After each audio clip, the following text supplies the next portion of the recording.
નમસ્કાર, બેનિફિટ બુલેટિનમાં આપનું સ્વાગત છે. હું રાજવી. તો જાણીએ આજના મહત્વના સમાચાર. પીવીઆર આઇનોક્સ હવે લો પ્રાઇસ સિનેમા ચેઇન લાવશે. સીઈઓ પ્રમોદ અરોરાએ નવી જાહેરાત કરી. સ્માર્ટ સ્ક્રીન સિનેમામાં મળશે સસ્તી ટિકિટ. રાષ્ટ્રીય સરેરાશ કરતાં 35% ઓછી કિંમત રહેશે. હોન્ડા એલેવેટ એસયુવીમાં નવા ફીચર્સ રજૂ.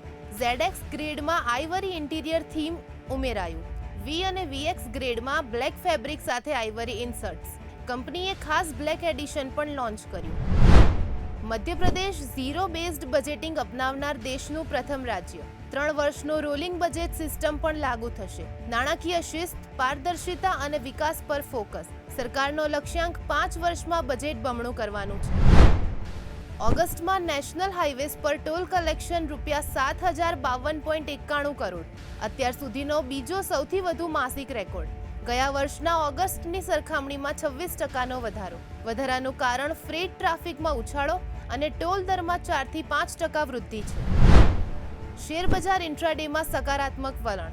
સેન્સેક્સ 410 પોઈન્ટના વધારા સાથે 80,567.71 પર બંધ થયો, જ્યારે નિફ્ટી 50 135 પોઈન્ટ વધીને 24,715.5 પર બંધ થયો હતો. બીએસઈ મિડકેપ 0.63%, જ્યારે સ્મોલ કેપ 0.90% વધ્યો હતો. તો આવા જ મહત્વના સમાચારો જાણવા માટે જોડાયેલા રહો બેનિફિટ ન્યૂઝ સાથે.